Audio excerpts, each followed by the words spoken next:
Now see the next topic, that is chemical effects of electric current. हमने conducting और non conducting solutions के बारे में तो पढ़ लिया। अब हम देखेंगे कि क्या इफ़ेक्ट करंट प्रोड्यूस करता है जब वो किसी कंडक्टिंग सॉल्यूशन में से पास होकर जाता है। मींस किसी कंडक्टिंग सॉल्यूशन में जब करंट फ्लो होता है तो उस सॉल्यूशन के अंदर वो क्या चेंजेस, क्या केमिकल इफ़ेक्ट्स प्रोड्यूस करता है, उसको हम स्टडी करेंगे। For this, see activity 14.6। देखो डायग्राम में एक बीकर है। बीकर में क्या डाला हुआ है हमने? Water plus lemon juice. Lemon juice हमने वाटर की कंडक्टिविटी को इंक्रीज करने के लिए डाला है। वाटर है और क्या लेमन जूस है जो कि हमने एक बीकर में डाला हुआ है। तो ये कंडक्टिंग सॉल्यूशन है और इसे हम इलेक्ट्रोलाइट कह सकते हैं, क्योंकि मैंने आपको अपनी प्रीवियस वीडियो में पहले बताया था कि इलेक्ट्रोलाइट का मीनिंग क्या है। Electro means current and light means break down, कि करंट पास होने के बाद सॉल्यूशन अपने रिस्पेक्टिव आयंस में डिवाइड हो जाए, उसे क्या हम इलेक्ट्रोलाइट कहते हैं। और हमने ऑलरेडी पढ़ चुके हैं कि लेमन जूस है वो गुड कंडक्टर ऑफ इलेक्ट्रिसिटी होते हैं, तो वो क्या है? एक इलेक्ट्रोलाइट है। आपको फिगर में और क्या दिखाई दे रही है? दो ब्लैक कलर की ये रोड्स हैं, जिन्हें हमने कार्बन रोड्स हैं, जिन्हें हमने सॉल्यूशन में डिप किया हुआ है। इन्हें हम इलेक्ट्रोड्स बोलते हैं। क्या बोलते हैं इन्हें हम? Electrodes. See in your book, underline this line, we call these two rods electrodes. क्या बोलते हैं इनको? जर्नल नेम क्या है? इलेक्ट्रोड्स। मीन्स जिसमें से करंट पास हो सके। जो इलेक्ट्रोड बैटरी के पॉजिटिव टर्मिनल के साथ कनेक्टेड है, ये देखो बैटरी का जो लंबी वाली साइड है, लाइन होती है, उसको वो पॉजिटिव होती है, जो स्मॉल वाली होती है वो क्या है? नेगेटिव होती है। अब जो रोड है, जो हमारी ये कार्बन रोड है, जो पॉजिटिव टर्मिनल के साथ अटैच है, उसे पॉजिटिव, और दूसरा नेम क्या है? उसे क्या कहते हैं? एनोड बोलते हैं।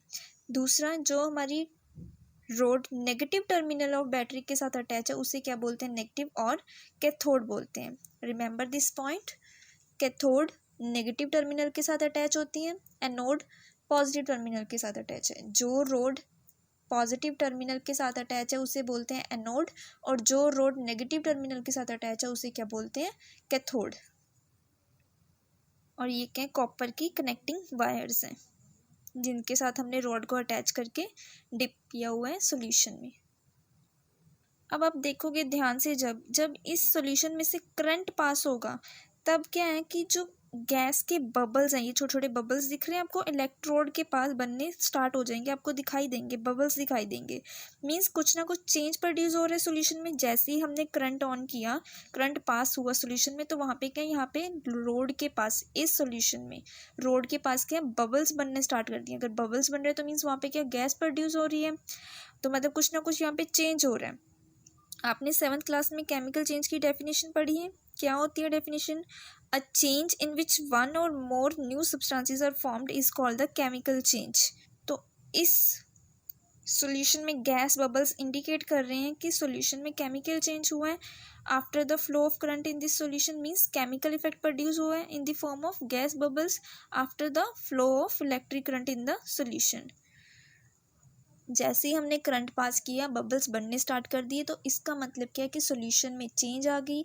चेंज मीन्स कोई न्यू सब्सटेंस बन रहा है, तो वो कौन सी चेंज होती है? केमिकल चेंज होती है। मीन्स वहाँ पे क्या? केमिकल इफेक्ट प्रोड्यूस हो गया after the flow of current, जो कि हमें गैस बबल से इंडिकेट हुआ। Now see in the book, here in this box, in 1800 a British chemist William Nicholson had shown that if electrodes were immersed in water, इन्होंने बताया कि अगर electrodes को वाटर में इमर्स मीन्स डिप करते हैं, तो करंट पास होने के साथ ऑक्सीजन और हाइड्रोजन गैस के बबल्स प्रोड्यूस होते हैं। मीन्स आपके पास बीकर में सिर्फ वाटर है, जब उसमें आप रॉड्स डिप करते हो और उसके बाद करंट सप्लाई करते हो, तो सप्लाई होने के बाद उसमें कौन सी गैस प्रोड्यूस होती है? ऑक्सीजन और हाइड्रोजन के बबल्स प्रोड्यूस होते हैं। Underline this line, bubbles of oxygen and hydrogen were produce. लिखा है कि oxygen bubbles formed on the electrode connected to the positive terminal of the battery. Means जो इलेक्ट्रोड पॉजिटिव टर्मिनल बैटरी के साथ connected है, वहाँ पर क्या प्रोड्यूस होती है? ऑक्सीजन के बबल्स। और जो नेगेटिव के साथ कनेक्टेड है, वहाँ पे कौन से प्रोड्यूस होते हैं? हाइड्रोजन बबल्स प्रोड्यूस होते हैं। See this circuit diagram. यहाँ पे क्या हमने एक बीकर में सिर्फ वाटर लिया है, वाटर है। यहाँ पे क्या ये 2 इलेक्ट्रोड्स हैं, बैटरी है करंट को सप्लाई करने के लिए। जैसे ही ये करंट सप्लाई करेगी तो यहाँ पे क्या बबल्स बनने स्टार्ट हो जाएंगे, और वो बबल्स किसके होंगे? ऑक्सीजन और हाइड्रोजन गैस के। क्या कह रहे हैं कि जो ऑक्सीजन के बबल्स हैं, ऑक्सीजन के जो बबल्स हैं वो कहाँ बनेंगे? जो रोड पॉजिटिव टर्मिनल के साथ कनेक्टेड है, मींस एनोड पे क्या बनेंगे? ऑक्सीजन के बबल्स। और जो रोड नेगेटिव के साथ कनेक्टेड है उस पे कौन से बनेंगे? हाइड्रोजन के bubbles. Means oxygen bubbles formed at anode positive के साथ जो कनेक्टेड है, hydrogen bubbles formed at cathode negative के साथ कनेक्टेड है। देखो हमारे पास क्या वाटर है, वाटर का केमिकल फॉर्मूला क्या? H2O। वाटर का एक कंडक्टिंग सॉल्यूशन है, मीन्स इलेक्ट्रोलाइट एक। जैसे उसमें से हम इलेक्ट्रिक करंट पास करेंगे वो अपने आयंस में लिबरेट हो जाएगा, H पॉजिटिव और OH नेगेटिव। देखो यहाँ पे ये लिबरेट हो रहा है, जैसे ये H2O है इसमें से इलेक्ट्रिक करंट पास किया मीन्स इस सॉल्यूशन में से, तो इस सॉल्यूशन में जो वाटर अपने आयंस में डिवाइड हो गया, लिबरेट हो गया H positive and OH negative ions में। We know that unlike things attract each other, means unlike charges हों या poles हों वो क्या अट्रैक्ट करते हैं आपस में। तो यहाँ पे जो H पॉजिटिव है, H के ऊपर क्या है? पॉजिटिव है, तो H कहाँ जाएगा? नेगेटिव के पास, यानी कि नेगेटिव टर्मिनल मीन्स कैथोड पर जाएगा। और OH के ऊपर क्या नेगेटिव है, वो किसके पास जाएगा? पॉजिटिव की तरफ अट्रैक्ट होगा, मीन्स एनोड पे जाएगा। H कैथोड के पास जाएगा, OH क्या है? एनोड पे जाएगा।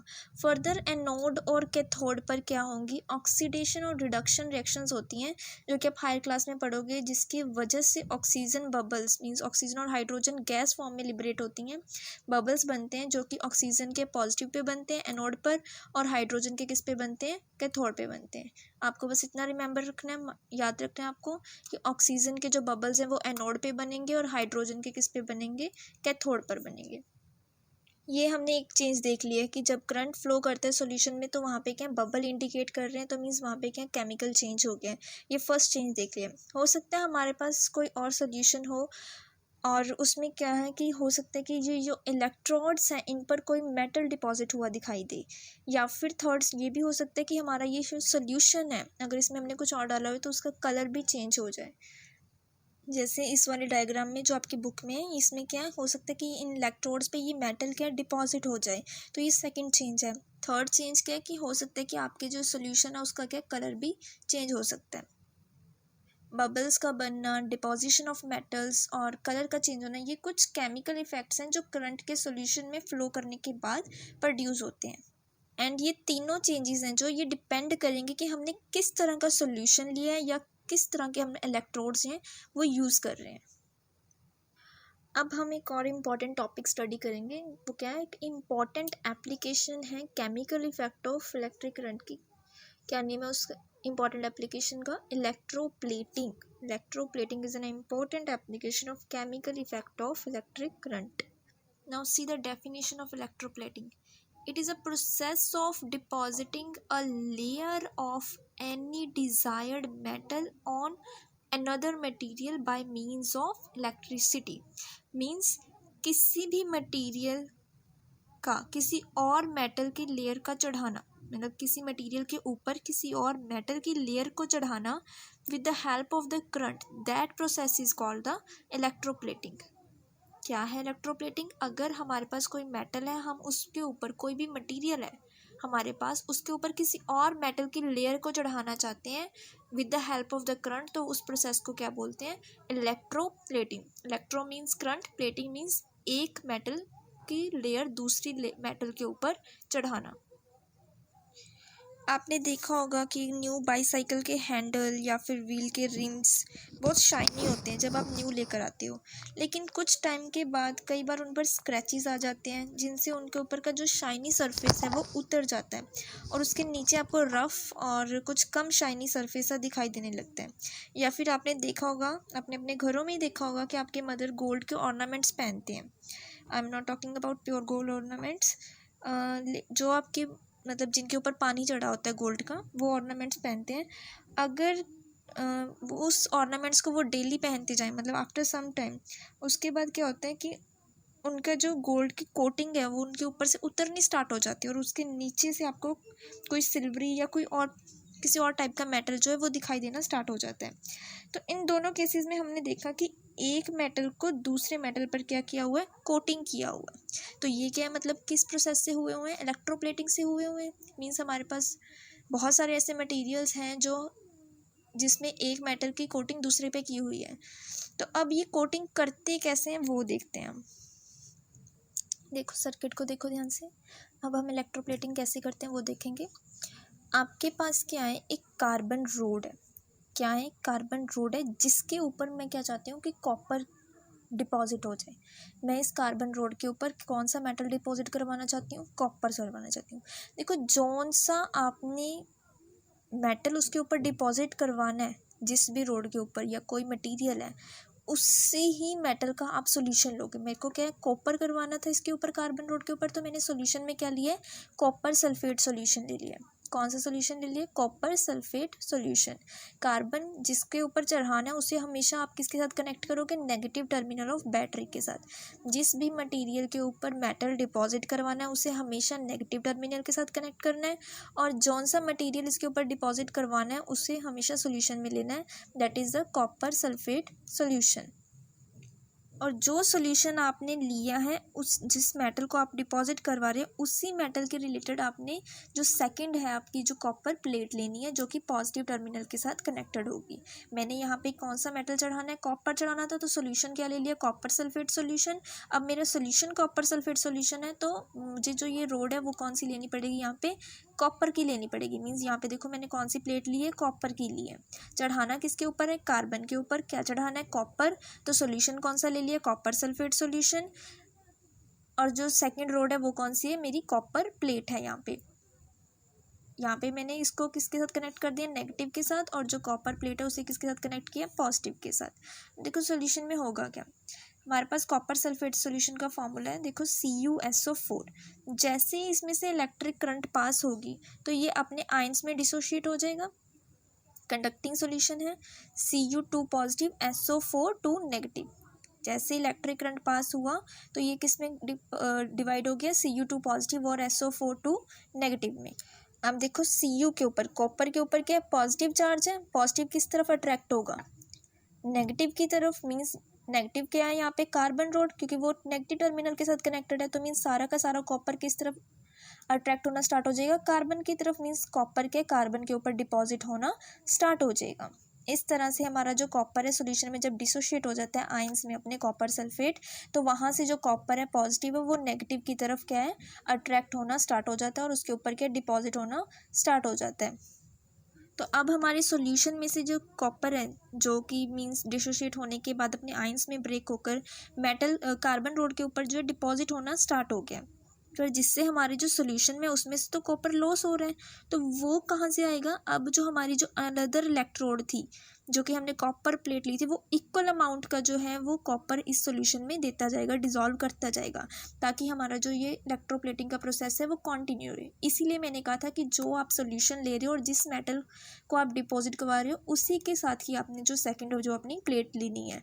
तो यहाँ पे हमारा सॉल्यूशन क्या था, कॉपर सल्फेट सॉल्यूशन। जब वो आयंस में ब्रेक हुआ, वहाँ से कॉपर पॉजिटिव जो है नेगेटिव की तरफ अट्रैक्ट हो गया और वो कार्बन रोड के ऊपर डिपॉजिट होना स्टार्ट हो गया, और उस लॉस को हमने किस तरह से भरा, यहाँ से जो सेकंड कॉपर प्लेट थी वहाँ से कॉपर के सॉल्यूशन में साथ के साथ डिसॉल्व होता गया। और इस तरह से ये प्रोसेस कॉन्टीन्यूस चलता रहता है जब तक हमारा जो डिज़ायर्ड मेटल है पूरी अच्छी तरह से कार्बन रोड के ऊपर डिपॉजिट नहीं हो जाता। ये प्रोसेस कंटिन्यू रहता है। इसी तरह से हम अपने जो प्रोडक्ट्स हैं, अपने सब्सटेंसेस हैं, उनको इलेक्ट्रोप्लेटिंग, उनकी प्लेटिंग करते हैं। जो भी हमारी ज्वेलरी होगी या फिर कोई हमारे यूटेंसिल्स हो गए, इस तरह से जो भी यूटेंसिल्स, जैसे आपने कोई स्पून है उसे उसके ऊपर कॉपर चढ़ाना है तो उसे यहाँ पे आप रखोगे स्पून को, और उसको किसके साथ अटैच करोगे, नेगेटिव टर्मिनल के साथ। सॉल्यूशन से कॉपर क्या उसके ऊपर डिपॉजिट होना स्टार्ट हो जाएगा, और जो कॉपर लॉस हो गया सॉल्यूशन में से, वो इस सेकंड इलेक्ट्रोड से इक्वल अमाउंट का कॉपर जो सॉल्यूशन में डिसॉल्व करता रहता है साइमल्टेनियसली। और इस तरह से ये प्लेटिंग का प्रोसेस कॉन्टीन्यूस चलता रहता है जब तक कंप्लीट इलेक्ट्रोप्लेटिंग नहीं हो जाती है, मीन्स कंप्लीट डिपोजिशन नहीं हो जाती है। Now, underline the definition of the electroplating in your book. See here, the process of depositing a layer of any desired metal on another metal by means of electricity is called the electroplating, and it is one of the most common application of the chemical effects of electric current. Electroplating के हमारे daily life में बहुत सारे uses हैं, जैसे कुछ examples दे रखे हैं आपकी बुक में, देखो जैसे क्रोमियम है, क्रोमियम की इसकी इलेक्ट्रोप्लेटिंग कई ऑब्जेक्ट्स के ऊपर की जाती है, जैसे देखो बाथ टैप्स हो गए, आपके किचन गैस बर्नर्स हो गए, बाईसाइकिल हैंडल बार्स हो गए, व्हील रिम्स, और भी बहुत सारे ऑब्जेक्ट्स। देखो क्रोमियम का क्या है, एक शाइनी अपीयरेंस होती है उसकी, और ये ईजिली करोड नहीं करता है, और ये जो मतलब स्क्रैचेस हैं उन्हें भी काफ़ी टाइम तक रेजिस्ट करके रखते हैं, इसीलिए हम लोग क्रोमियम की ये जो प्लेटिंग की जाती है काफ़ी ऑब्जेक्ट्स के ऊपर। लेकिन ये बहुत एक्सपेंसिव होता है, इसलिए कंप्लीट ऑब्जेक्ट नहीं बनाया जा सकता इससे। इसकी जो हम इसीलिए कोटिंग करते हैं दूसरे ऑब्जेक्ट्स के ऊपर, ताकि वो ऑब्जेक्ट्स काफ़ी टाइम तक सेफ रहें। और भी देखो कुछ एग्जांपल हैं, जैसे ज्वेलरी है जो आपकी होती है, गोल्ड और सिल्वर हमें पता है बहुत एक्सपेंसिव होते हैं, इसलिए हर कोई उसे अफोर्ड नहीं कर सकता। तो क्या होता है कि कुछ जो लेस एक्सपेंसिव मेटल्स होते हैं उनके ऊपर सिल्वर और गोल्ड की क्या है कोटिंग कर दी जाती है, मीन्स इलेक्ट्रोप्लेटिंग की जाती है उनकी, ताकि वो भी थोड़े से गुड लुकिंग दे, मतलब अच्छे दिखें और लेस एक्सपेंसिव हो। इसी तरह से एक और एग्जांपल दी गई है, टिन कैंस यूज़ करते हैं हम लोग अपने खाने को स्टोर करने के लिए। देखो एक्चुअल में वो आयरन के बने होते हैं, लेकिन जो आयरन है वो ज़्यादा रिएक्टिव है एज़ कम्पेयर टू टिन। जब हम अपने फूड को आयरन में स्टोर करते हैं, आयरन के कैंस में, तो वो उसके साथ रिएक्ट कर जाता है, जिसकी वजह से उसका टेस्ट चेंज हो जाता है, वो कुछ एसिडिक बन जाता है। लेकिन जो टिन है वो लेस रिएक्टिव होता है, इसलिए उसमें जो हमारा फूड स्टोर करना है वो सेफ़ होता है। इसलिए हम लोग जो है टिन के आयरन के ऊपर टिन की जो है लेयर डिपॉजिट करवाते हैं, कोटिंग करते हैं, जिसकी वजह से उसके अंदर हम इजीली फूड अपना स्टोर कर सकें। आपने देखा होगा कि बहुत सारे ब्रिजेस हैं या ऑटोमोबाइल्स हैं, उनको आयरन से बनाया जाता है, बिकॉज आयरन की स्ट्रेंथ अच्छी होती है। लेकिन जो आयरन है वो ईजिली रस्ट हो जाती है, उस पर जंग जल्दी आ जाती है, इसलिए वो करोड हो जाता है। तो उसे इस रस्टिंग और क्रोजन से बचाने के लिए उसके ऊपर क्या जिंक की लेयर है डिपॉजिट करवाई जाती है, जिंक की प्लेटिंग चढ़ाई जाती है उसके ऊपर, वो भी कौन से प्रोसेस के थ्रू होती है, इलेक्ट्रोप्लेटिंग। तो इन सारी एग्जांपल से आपने देखा कि जो इलेक्ट्रोप्लेटिंग है एक बहुत ही यूज़फुल प्रोसेस है। Electroplating is a very useful process in our life and it, और इसकी मदद से हम अपने बहुत सारे सब्सटेंसेस को काफ़ी टाइम तक रख सकते हैं। जैसे मैंने आपको आयरन का बताया ही है, आयरन इजीली रस्ट हो जाता है इसलिए ख़राब हो सकता है, लेकिन अगर हम उसके ऊपर जिंक की लेयर चढ़ा दें, मीन्स इलेक्ट्रोप्लेटिंग के प्रोसेस के थ्रू उसके ऊपर डिपॉजिट करवा दें, तो वो क्या काफ़ी टाइम तक सस्टेन कर सकते हैं। So electroplating is a very useful process and it is a most common application of the chemical effect of the electric current. And this completes your chapter 14.